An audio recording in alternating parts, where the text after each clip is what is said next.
자, 이번 시간은 이제 입문서 65페이지, 5페이지 재산세 과세 표준부터 한번 보도록 하죠. 제가 계속 반복된 말씀을 드리지만 입문 과정은 기본서 과정에 우리가 기본 과정 또는 기본 심화 과정이 아니기 때문에 그 관련된 규정의 기본적인 용어, 개념, 체계 이런 쪽 좀 생각하시면서 재산세 과세 표준 봐보죠.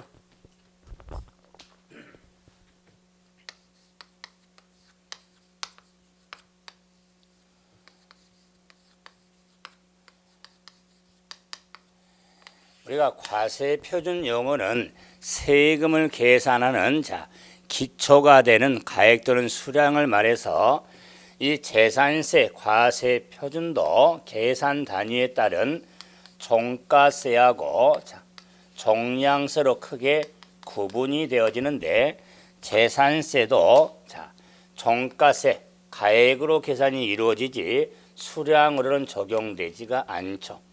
이럴 때 재산세 과세 표준은 반드시 과세 대상을 구분하셔야 됩니다. 그럴 때 재산세 과세 대상을 한번 할 수 있죠. 제가 취득세 등을 정리해 오면서도 과세상은 정리한 틀이 있었죠. 재산세 하면 토건지 선항 그랬죠. 그래서 이 과세 표준을 구분함에 있어서도 토지분 재산세, 건축물 재산세, 주택분 재산세, 선박, 항공기에 대한 과세 표준을 구분할 때 반드시 토지분, 건물분, 주택분하고 선박, 항공기를 구분해서 이렇게 정리가 되는데, 즉 일명 토건주에 대한 재산세 과세 표준은 지방세법에 따른 시가 표준액이 있습니다. 시가 표준액을 기준해서 선박, 항공기도 지방세법에 따른 시가 표준액을 기준해서, 그러므로 재산세 과세 표준은 보유세에 해당이 되기 때문에 우리 거래세가 아니기 때문에 움직인 거래에 따른 금액은 없겠죠. 그래서 재산세 과표는 시가 표준액을 기준해서 지방세법으로 결정한 금액을 기준해서 과표를 산정하는데 뭐가 중요하냐? 토건주라고 하는 부동산에 대해서는 시가 표준액에 공정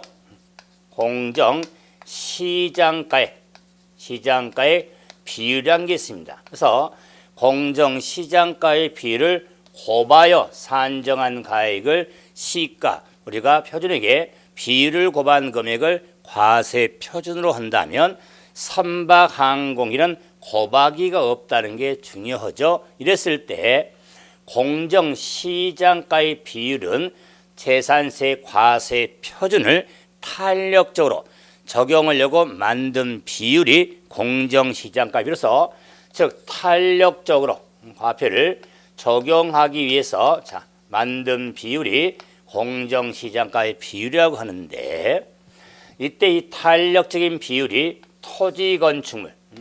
토지건축물하고 주택을 또한 구분하셔야 됩니다. 그래서 토지건축물의 공정시장가의 비율은 70% 플러스 마이너스 20%가 비율이 되고, 주택에 있어서는 60% 플러스 마이너스 20%.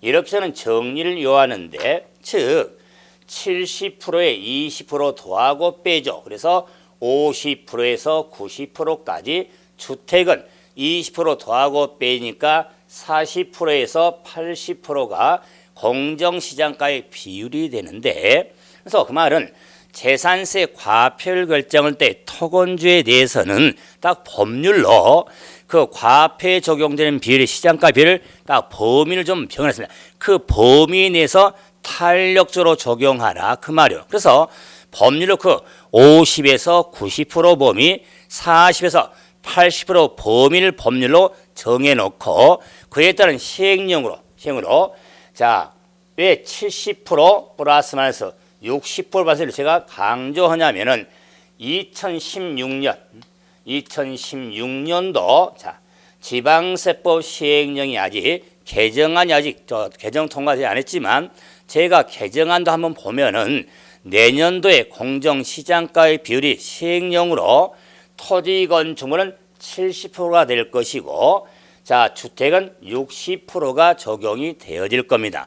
그렇기 때문에 2016년도에 적용되는 비율도 알아야 하기 때문에 이 70%짜리냐 60%짜리냐 그와 더불어서 공정시장가의 비율 범위까지도 정리를 하는 의미에서 70% 플러스 마이너스 20, 60% 플러스 마이너스 20을 이렇게 정리하면 유용성이 있는데 토지 건축물하고 주택은 꼭 70%하고 60% 구분 좀 하시면서 정리를 하신다. 그럼 예를 들어서 토지의 시가 표준액은 자 공시가격을 토지의 시가 표현하는데 그 공시가격은 자 우리가 5월 말에 공시한 개별 공시지가가 있는데 이걸 시가 표현해서 그러면 개별 공시지가에 따른 자 금액에 그래서 개별 공시지가를 자 토지 소유자에 대한 자 산자금이니까 만약에 1억이 나왔다. 1억이 자 과표가 아니라 1억에 70%를 고발한 금액인 7천만 원이 과세 표준에 해당이 되어지는 겁니다. 한편 주택의 시가 표준액은 개별 주택 가격, 공동주택 가격을 시가 표준에서 역시 공시가격인데 4월 말에 공시한 만약 여러분 아파트에 공동주택 가격이 만약에 2억 원이다.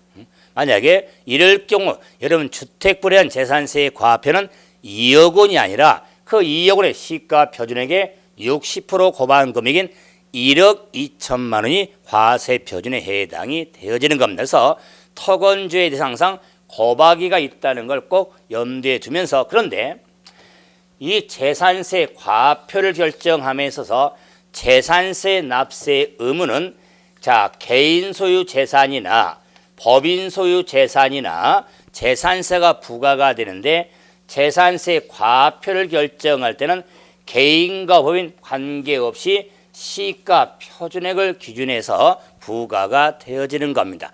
역시 우리 26회 때도 역시 기출용에도 나왔던 지문이지만 재산세 과표를 결정할 때는 개인과 법인 구별 없이 시가 표준액을 기준하지 법인 소유 재산자로 법인 장부 금액을 고려하지는 않는 겁니다. 그래서 시가 표준액을 기준한다는 거. 그래서 이 재산세 과표는 이렇게 복잡하지 않습니다. 그래서 다시 반복이지만 고박일 하냐 안 하냐 그다음에 고박엔 비율이 70%짜리냐 60%짜리냐 이런 걸 구분해 좀 신경을 쓰시면 됩니다. 그럼 이제는 과표가 결정이 됐다면 이제 자 세율을 봐야겠죠. 그래서 재산세 세율을 봐보죠. 그러면 세율은 세금을 직접적으로 계산하기 위해서 곱해지는 비율 또는 금액을 말해서 자, 이 세율 구조에 따라 일정한 비율이 적용되는 것을 정률세, 일정한 금액이 적용되는 걸 정액세라고 그랬죠. 이때 재산세 세율은 일정한 비율이 적용이 되지 일정한 금액이 적용되지는 않습니다. 그런데 일정한 비율이 곱해지는데 이 비율은 자 구조가 차등 비례세율, 차등 비례세율 구조하고 초과 누진세율 구조로 구분해 볼 수 있는데 우리가 이미 제가 자 이 세율 구조에 차등 비례세율 구조하면 막대 그래프, 초과 누진세율 구조하면 계단 그래프로 이렇게 연상해 달라고 그랬죠. 이러면은 재산세 세율의 일정한 비율, 정률세가 적용되는 비율은 차등 비례세율도 적용이 되고 초과 누진세율도 적용이 되어집니다. 그럴 때 초과 누진세율이 더 자 구분할 때 좀 주의를 좀 하셔야 됩니다. 이유는 바로 말씀을 드리겠지만 재산세 세율 구조가 차등 비례세율 구조와 초과 누진세율 구조로 구분이 되어진다는 거. 그럼 이제 이 재산세는 지방세에 해당이 되니까 지방세 세율로서 자, 재산세는 표준세율을 따릅니다. 표준세율. 자, 그러면서 재산세도 중과세율 적용이 있습니다. 중과세율로 자, 구분해 볼 수 있는데 뭐 표준세율이 뭐 가장 또 키가 되겠죠. 자, 그런데 이때 표준세율은 제가 취득세 때 언급했지만 한 번 더 영어적으로 보면 지방세 세율은 표준세율, 일정세율, 제한세율, 임의세율로 구분이 되는데 표준세율은 이런 지방세법에 정해진 세율인데 지자체 재정적 사유, 특별한 사유 등이 있을 때 정해진 세율을 따르지 아니할 수 있는 세율을 표준세라고 합니다. 따라서 재산세도 표준세를 따르기 때문에 이 표준세율의 50% 보험에서 가감할 수가 있습니다. 그럼 표준세율의 50% 가감할 수가 있는데 왜 입문과정이지만 이걸 제가 한 번 더 확인하냐면은 중요하니까 그런 게 있지만은 재산세는 매년 부과한 세금이잖아요. 우리가 취득세라면 부동산 등을 취득함으로 내면 끝나는 거잖아요. 세금을 한번. 그런데 재산세는 재산을 소유하면서 매년 부과한 세금이니까 매년 부과죠. 그렇기 때문에 이 표준세율의 50% 가감할 수가 있는데 이 가감한 세율은 자, 불가피하다고 인정된 경우에 자, 50% 가감할 수 있는데 이 가감한 세율의 핵심은 해당 연도만 적용된다는 거. 그래서 가감한 세율은 뭐 계속적 3년간, 5년간 적용이 아니라 해당 연도만 적용되는 게 시험적으로도 유용성이 많습니다. 예, 매년 부과된 세금이니까 해당 연도만 적용이 된다. 그러면은 이 재산세 표준세율도 과표 결정이 토건주 산항으로 구분하듯이 이 표준세율도 토지분 세율, 토지분 건축물에 대한 세율, 건축물 주택에 대한 세율, 선박에 대한 세율, 항공기에 대한 세율로 구분이 되어지는 겁니다. 그래서 재산세 표준세율도 토지분인지 건물분인지 주택분을 구분을 잘 하시는데 자, 입문에서는 이런 토지분하고 주택분 나머지는 거의 이제 말로 하면서 정리하겠지만 다 알아야겠죠. 하지만 특히 토지분하고 주택분에 대한 표준세는 반드시 기본 지금부터라도 숙지해 가는 게 유용성이 많습니다. 그러면은 토지분 자, 재산세 표준세율은 자, 좀 오른쪽으로 끌고 와 보죠. 자, 토지분 세율은 표준세율은 토지분의 과세 대상이 구분돼 있죠. 그렇죠. 일명 분, 별, 정, 즉 왼손, 오른손, 몸통으로 이렇게 구분해 됐죠. 왼손 하면 분리과세 대상, 오른손 하면 별도 합산과세상, 몸통 하면 종합합산과세 대상으로 구분해 드렸죠. 그러면서 토지분 세율도 그 대상 토지 구분이 선행이 돼야 됩니다. 그래서 자, 네모 박스가 3개 나와서 왼손, 오른손, 몸통으로 구분했죠. 그래서 분리과세 대상, 별도 합산과세 대상, 종합합산 과세 대상으로 구분돼서 토지분 세율도 분리과세 세율, 별도 합산 과세 세율, 종합산 과세 세율로 구분이 되는 겁니다. 그래서 토지분 재산세 세율도 분리과세 대상의 세율, 별도 합산 과세 대상에 적용된 세율, 종합산 과세 대상에 적용된 세율로 구분이 되는데 이럴 때 분리과세 대상은 왼손의 취지는 차등이죠. 차등을 더 부과하려고 만든 토지가 왼손이다. 왼손. 자, 그래서 왼손은 분리과세는 위아래가 있었죠. 차등이니까. 그래서 위쪽하고 아래쪽이 있었죠. 그래서 제가 위쪽 오면 이런 표시했죠? 자, 이런 표시 두 토지밖에 없다. 그래서 위쪽에 차등의 의미로서 자, 골프장이라든가 고급 오락장용 토지, 자, 두 토지가 있고 아래쪽에 낮은 과세 하면은 농지가 있었고 자, 목장 용지가 있었고 임야가 있었죠. 그다음에 공장 용지가 있었고 불리가 상당할 이익과 있는 토지가 있었습니다. 자, 이럴 경우에 왼손은 분리과세세율은 차등의 취지니까 세율의 구조가 비례세율 앞에 차등 붙었죠. 그렇기 때문에 왼손 분리과세세율은 차등 비례세율 구조로 되어 있고, 그럼 이제 오른손인 별도 합산과 종합 합산과세 대상 토지의 세율은 초과 누진세율의 계단 그래프로 되어 있다. 초과 누진세율 구조로 되어 있는 겁니다.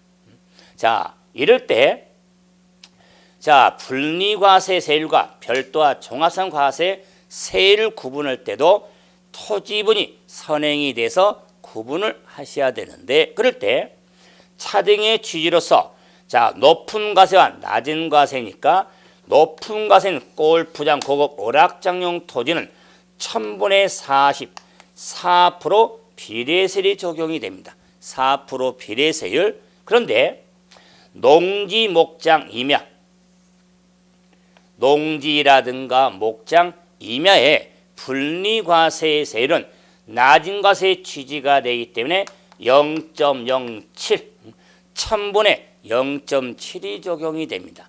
0.07이 적용이 되고 공장 용지라든가 이익과 있는 왼손 아래쪽에 분리과세 대상 토지는 0.2, 1000분의 2가 적용이 되어지는 겁니다. 자, 그래서 분리과세 세율은 뭐 지금 인문에 정리할 때도 주의할 거, 위쪽에 높은 과세는 두 땅은 4% 하나가 있죠. 근데 아래쪽에 낮은 과세 취지를 갖는 토지인 왼손 아래쪽에 저율 낮은 과세 분리 대상 토지는 1000분의 0.7하고 0.2가 있다는 거. 그래서 농지, 목장, 임야가 가장 낮은 1000분의 0.7이 적용이 됩니다. 그래서 농지, 목장, 임야의 가액의 분리과세 세율은 1000분의 0.7로 100분율은 0.07이죠.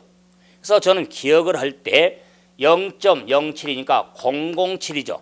007 제임스 본드.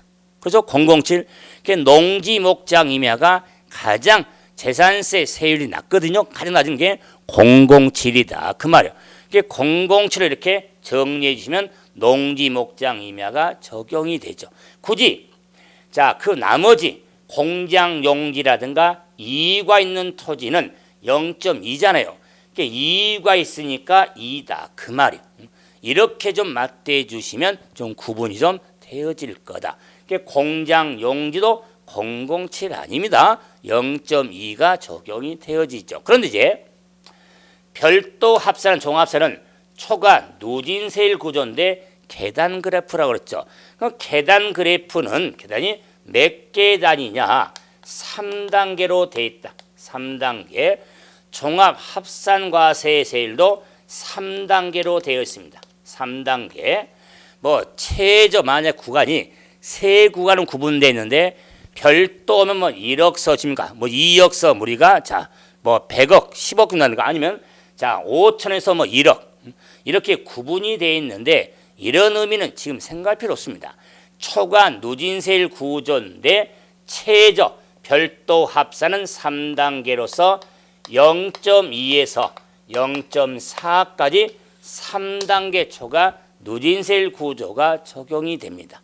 다음에 별도 합산과세는 3단계 초과 누진세율로서 0.2에서 0.5까지 3단계 초과 누진세율 구조로 적용이 됩니다. 그래서 3단계 단계는 똑같지만은 최저 0.2에 최고 0.4죠.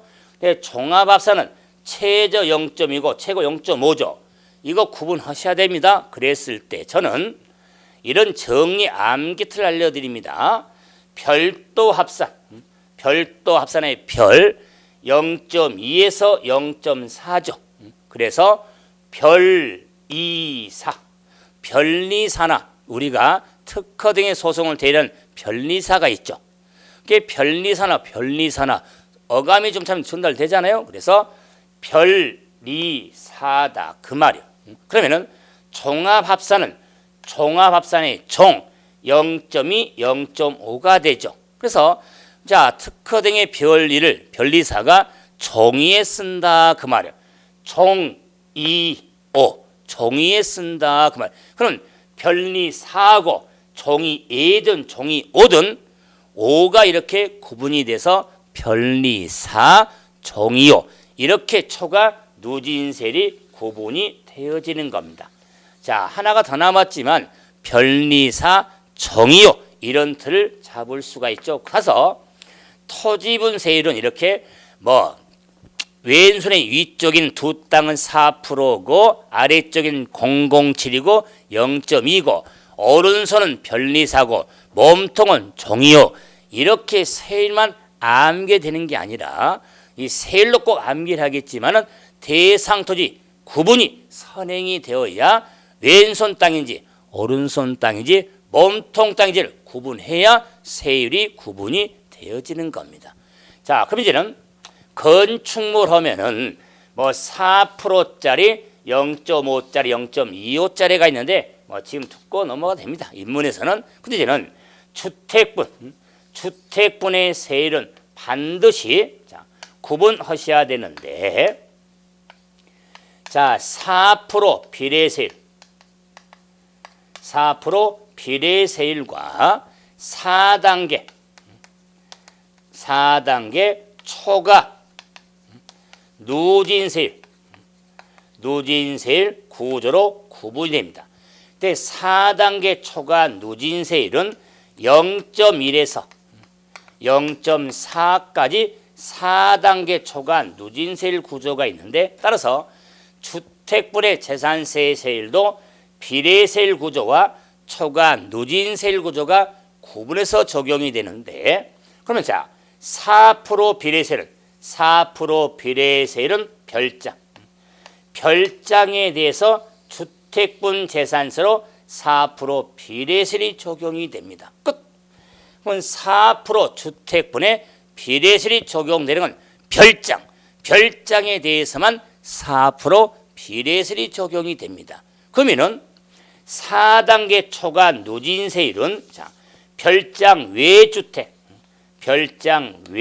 주택에 대해서는 4단계 초과 누진세율이 적용이 됩니다.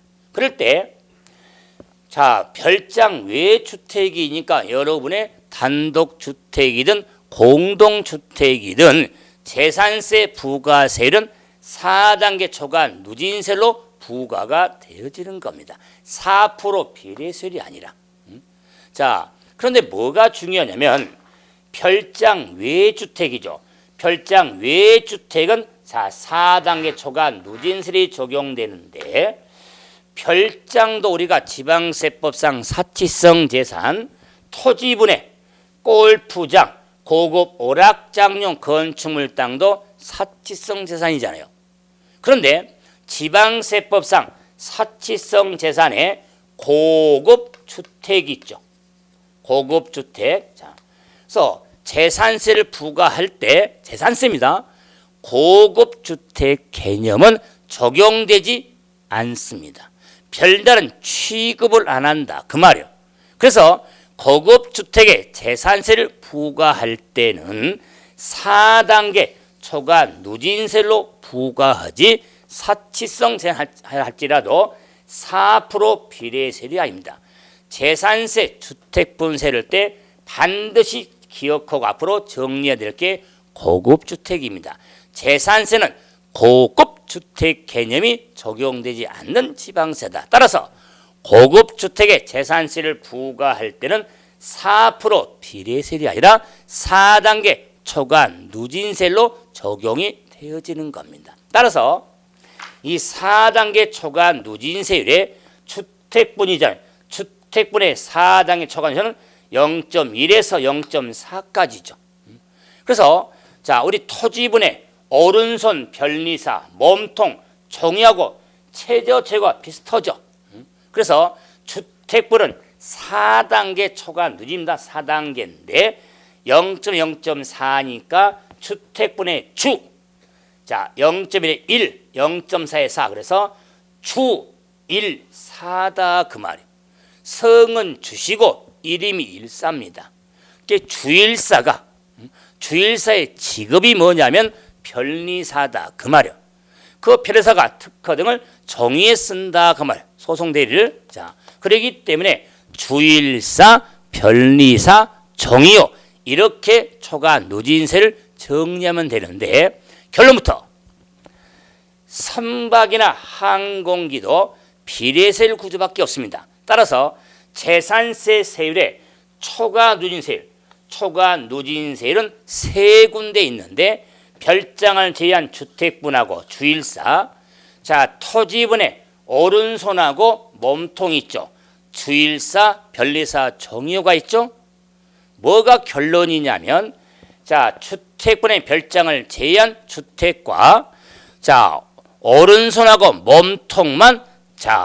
몸통만 넘어가는 국세를 우리가 간단히 정리하지만 이 문에서는 종합부동산세 대상이 됩니다. 종합부동산세는 재산세 대상 중에 초과 누진세 대상만 종합부동산세 대상이 되는 겁니다. 이것만 알았어도 우리 26회 되죠. 26회 우리 시험에도 종합부동산세 한 문제 출제됐는데 대상 구분이거든요. 쉽게 이렇게 찾아갈 수가 있었을 겁니다. 그래서 정보세 역시 정리할 때 다시 받쳐주겠지만은 재산세 초과 누진세 대상이 세 군데 있죠.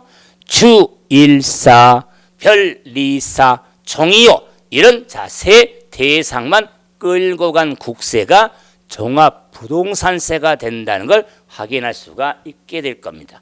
오늘대로 선박하면은 고급 선박하면 5%, 나머지는 0.3, 한국인은 0.3 하나밖에 없습니다.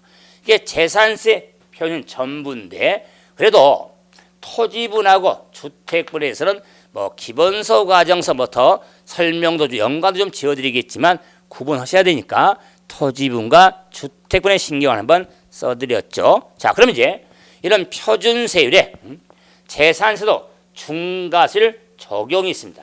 이 중과세를 적용은 바탕이 뭐냐면 대도시 내 공장 신증설용 건축물에 대해서 재산세 중과세율이 적용되는데 대도시 내 공장 신증설에 따른 건축물인데 이 규정은 우리가 지방세법상 취득세 중과 대상이 된 대도시 내 공장 신증설 건축물입니다.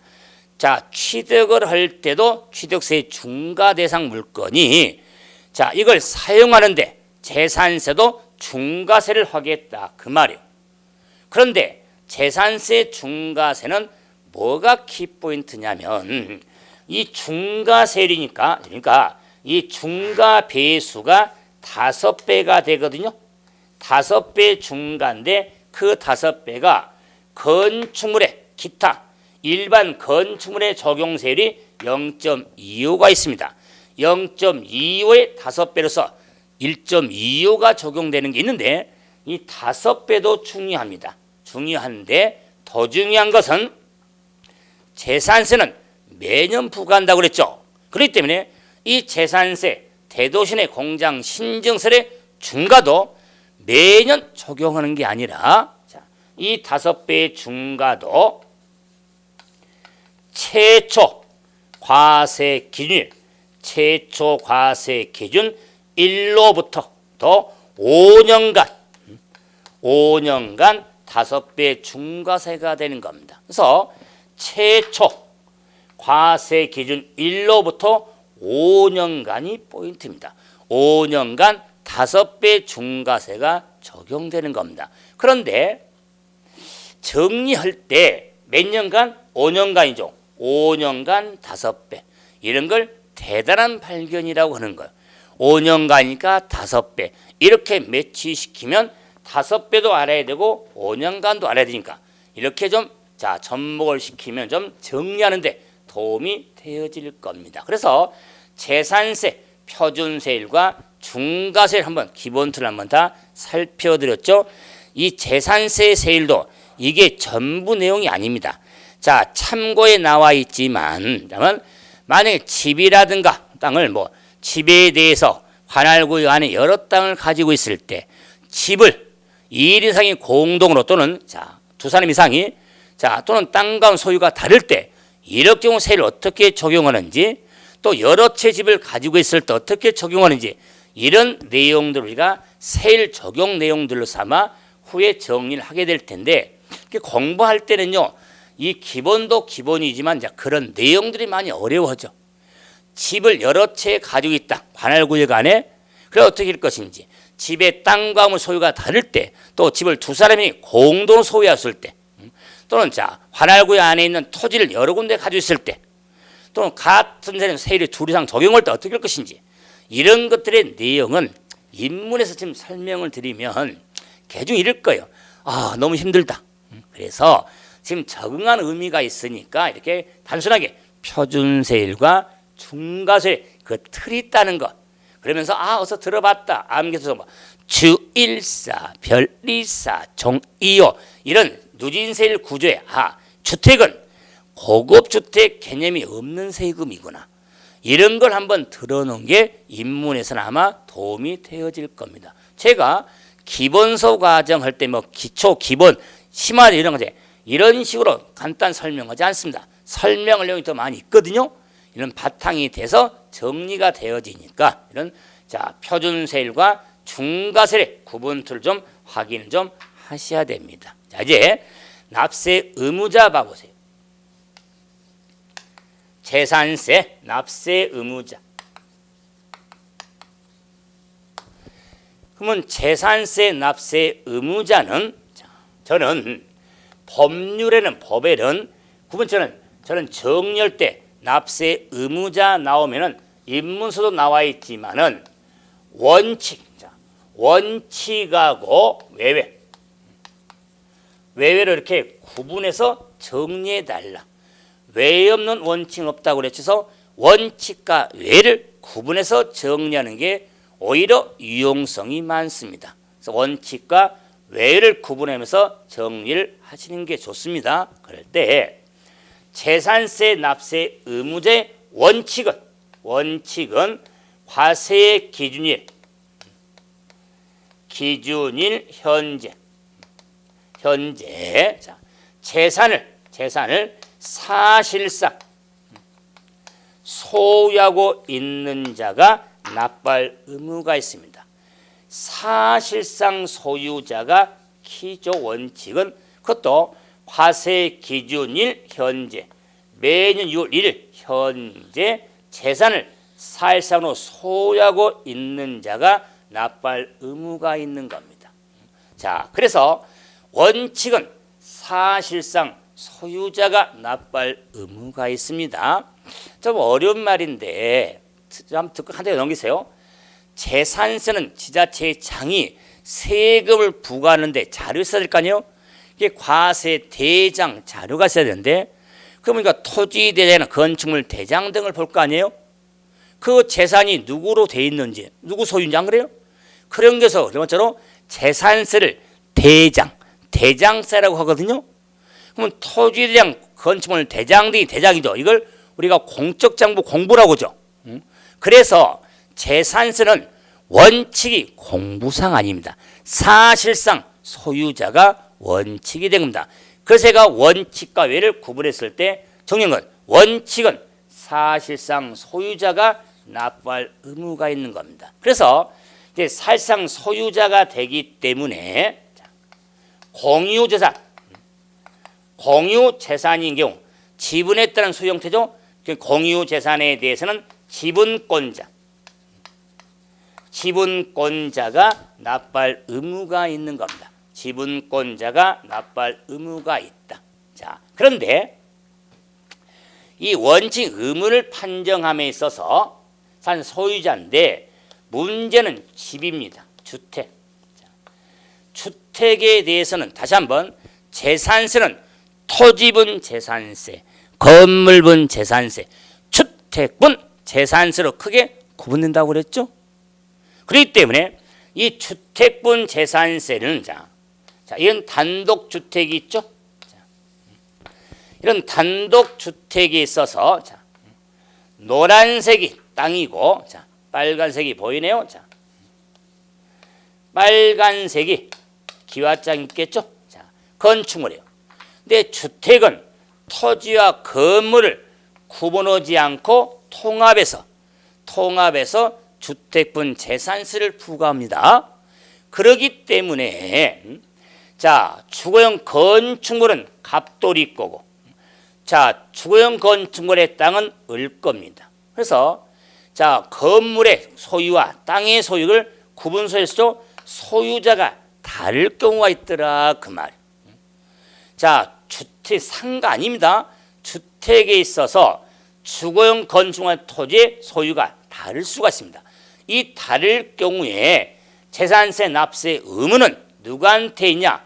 그 소유자가 납부할 의무가 있다. 그 소유자가 납부할 의무가 있다. 여기서 그는 지칭이죠. 그는 지칭은 갑을도 말하고 을도 말한 겁니다. 땅의 소유자, 건물의 소유자가 납부할 의무가 있는 겁니다. 여기까지는 조금 이해가 될 수 있어요.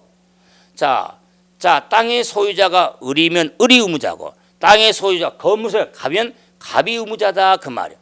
그 소리야. 그런데 주택에 대해서는 토지와 건물 구분하지 않고 건물과 땅을 통합해서 부과하기 때문에 땅과 건물 구분해서 세액을 구하지 않고 주택은 주택으로 세액을 구하기 때문에 이 주택분에 대한 세액을 구하겠다 그 말. 이 세액을 구해서 의무자가 갑도 되고 을도 되니까 이 세액을 쪼개주는데 이것을 거요 세법상에 쪼개준다는 말을 우리가 쪼갠다 말 편하게 쓰잖아요. 그죠? 근데 쪼갠다는 표현을 세법상에서는 뭐라고 표현하냐면 안분 계산한다 그 말이에요. 쪼개서 계산한다 이 말을 안분 계산한다고 이야기합니다. 쪼갠다. 그런데 안분 계산을 하는 방법이 다양합니다. 그런데 소유자 그 소유자의 재산세 의무를 판단할 때 땅과 건물의 소유자가 다를 경우에 세액을 안분 계산해서 그 소유자한테 의무를 부여하는데 안분 계산 어떻게 할 것이냐? 이 안분 계산은 토지 건축물의 시가 표준액 비율로 안분 계산해서 그 소유자가 납부할 의무가 있는 겁니다. 그러면은 이걸 지금 정확히 기억해지면 맞다죠. 그런데 또 한 번인데 주택은 토지와 건물 구분하지 않고 통합해서 주택은 재산세를 부과하기 때문에 땅과 소유가 다를 수 있더라. 그럴 때 그 소유자가 의무자가 되는데 당연히 통합의 세액을 구했으니까 그 세액을 쪼개주는데 쪼개주는 걸 세법상에서는 안분 계산이라고 하더라. 안분 계산. 이 안분 계산하는데 예컨대 소유자가 다를 경우에는 시가편의 비율로 안분 계산해서 그 소유자가 납부할 의무가 있게 되는구나. 정확한 머릿속에 기억보다 이런 방법들을 한번 생각하는 게 인문의 유용성으로 저는 두는 겁니다. 그럼 이제는 원칙을 봤다. 그럼 외 없는 원칙은 없죠. 그럼 외외적으로 다양한데 외적으로는 공부상 소유자, 공부상 소유자가 있고, 자, 주된 상속자, 상속자, 매수 계약자, 자, 수탁자, 자, 그다음에 종중재산 구분해놨어요. 여기는 종중재산의 공부상 소유자, 자, 사업시행자, 교재는 좀 앞쪽에 나와 있겠지만 사용자가 납부할 의무가 있는 외외적인 규정입니다. 그래서 입문 과정에서는 뭐 주된 상속자, 매수계약자, 수탁자, 종중재산의 공부상 소유자, 사업시행자, 사용자가 납부할 의무가 있는 거 제가 또 말씀드리지만은 기본서 과정 할 때는 반복적으로 설명을 할 거예요. 예, 시험에 정말 자주 나오는 게 납세 의무자 규정인데 중요한 걸 하나 지금 개념을 파악하기 위해서 제가 입문에 좀 정리하는데 뭐냐면은 공부상 소유자는 원칙이 아니라 외외적인 의무자입니다. 원칙은 사실상입니다. 자, 그런데 공부상 소유자가 의무자가 되는 경우가 있더라. 아, 또 나오네요. 세법 공부 잘하려면 경우를 잘 따져라. 경우가 있어야 된다. 이걸 생각해요. 원칙은 경우가 아니에요. 재산세 의무자는 과기 현재 재산을 사실상 소유한 자가 납부할 의무가 있다. 이게 규정 끝이에요. 경우가 아니에요. 원칙은. 근데 예외적은 경우다 그 말이에요. 어떤 경우냐? 공무상 의무자가 되려면 자, 권리의 변동, 자, 매매 등에 따른 권리의 변동이 생겼습니다. 권리의 변동이 생겼으나 이를 신고하지 아니하여 사실상 소유자를 알 수 없을 경우가 있더라 그 말. 자, 알 수 없을 경우인데 왜 원칙을 알 수가 없냐? 어떤 경우냐? 변동이 생겼는데도 신고를 하지 아니하여 원칙은 사생 소유를 알 수 없을 경우다 그 말이에요.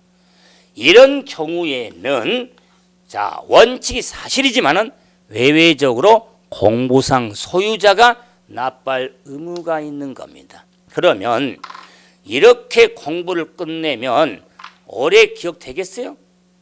자, 법의 규정이 이해가 안 되는데 그래서 잠깐 봐보세요.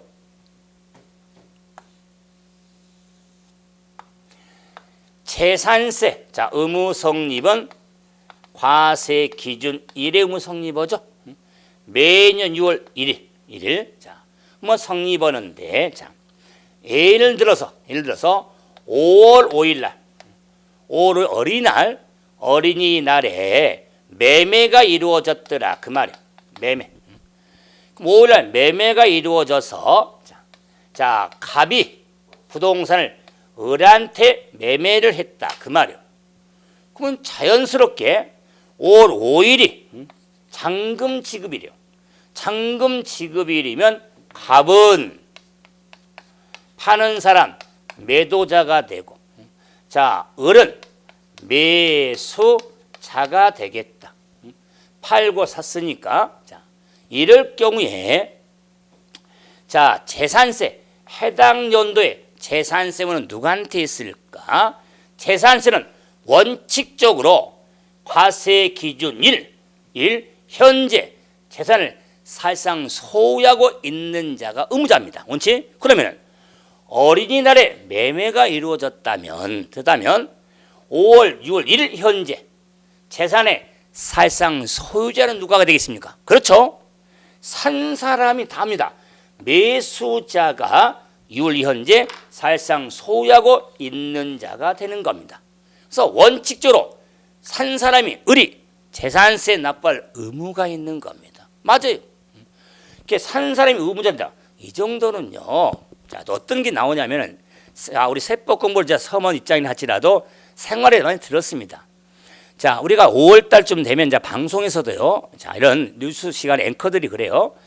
자, 꼭 기자가 이런 부동산 절세에 대해서 한번 보도하겠습니다 하고 나오면은 그 기사 내용이 뭔지 아세요?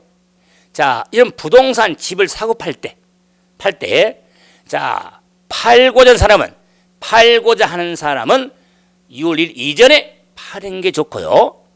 집을 사고자 하는 사람은 6월 1일 이후에 사는 게 재산세 절세입니다. 이걸 고려되면 자, 이런 세제상 문제에서 발생되는 걸 좀 만회할 수가 있을 겁니다. 이렇게 보도를 하거든요. 맞아요. 집을 부동산을 팔고자 하는 사람은 6월 1일 이전에 파는 게 좋고, 왜?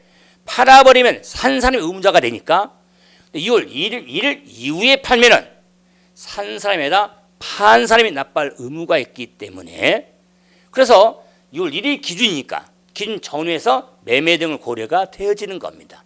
그러면 당연히 산 사람이 의무자가 되는 겁니다. 원칙적으로. 그런데 매수자가 어린날 집을 사서 취득세는 60일 내면 되잖아요. 그렇죠? 취득세는 아니 집이나 땅을 샀으면은 잔금 치른 날 취득한 날로부터 60일에 세금을 신고 납부하면 되잖아요. 그렇죠? 그렇기 때문에 올 5일날 잔금은 치렀지만 그래서 갑으로부터 권리증도 받았어. 근데 6월 1일까지 자, 이 을이 등기를 안 친다 그 말이야. 산 사람의 등기를 치면 등기 친 걸 보고 과세권자가 이 부동산은 을이 샀군요. 그럼 을한테 부과하면 되겠다. 그래 원칙이다 그 말이에요. 그런데 산 사람이 등기를 안 쳤습니다. 그러면 매매 사실을 모르니까 누가? 과세권자가. 그래서 아예 등기가 안 넘어갔으니까 공보상으로는 갑으로 돼 있겠죠. 돈 다 받았지만. 이제 갑에게 공보상은 갑이 됐죠. 그래서 공보하겠지만은 6월 1일부터 6월 10일까지 자, 뭘 좀 신고 의무가 있습니다. 신고 의무 규정이 있는데 이런 변동 등이 있었을 때 산 사람이 등기를 이행하지 아니한 때가 있다면 공보상소의 갑한테 6월 10일까지 신고를 해달라 그 말이에요. 신고를 신고 의무 기간 내에 자 신고를 하면 이거 매매 계약서 등의 증빙서를 제출했으니까 이거 갑이 을한테 팔았네요. 을이 등기를 안 쳤네요. 그러면 의무자는 을이 되겠습니다고 을한테 세금을 부과를 할 겁니다. 그런데 산 사람이 등기도 안 칩니다. 판 사람이 6월 10일까지 팔았다고 신고도 안 합니다. 그러면은 산 사람을 과세권자가 어떻게 알겠습니까? 갑하고 을하고는 매매 사실을 알지. 그런데 과세권자인 지자체장이 재산세는 의무자 스스로 내린 세금이 아니라 지자체장이 세액을 산정해서 고지서를 발급하는 보통 징수한 세금이잖아요. 그렇기 때문에 과세권자 지자체장이 자 매매가 있다 할지라도 자 산 사람이 등기도 안 쳐 팔았다는 사람이 자 신고도 안 해. 그러면 과세권자가 사실상 소유자인 을을 알 수 없을 경우가 있더라 그 말이에요. 이해됩니까? 산 사람을 과세권자가 모른다 그 말이에요. 알 수 없을 경우가 있는데 이런 경우에는 원칙이 사실상 소유를 할지라도 공부상 소유자한테 납부할 의무가 있어서 그래서 알 수 없을 경우는 공부상 소유를 납세 의무자, 납부할 의무자로 본다. 간주해버린다 그 말이에요. 사실은 원칙이 사실이니까. 그러므로 공부상 소유자가 의무자가 되는 경우는 변동이 생겼는데 이를 신고를 하지 아니해서 원칙을 알 수 없을 경우에는 공부상 소유자가 납부할 의무가 있게 되는 겁니다. 이런 식으로 다 케이스를 각각 따져가면서 주된 상속자, 매수계약자, 수탁자 등의 의무를 구분하게 되는 겁니다. 그러므로 이 공부상이 가장 키니까 이걸 확실히 잡아두는데 핵심 뭐였다? 신고하지 아니하여 원칙인 사실상을 알 수 없을 경우에는 공부상 소유자가 납부할 의무가 있게 되는 겁니다. 그래서 재산세 의무자의 원칙과 예외 규정의 큰 틀 어떻게 구분이 되는지 이 핵심을 잡아서 제가 이번 시간에 정리 한번 해드린 겁니다.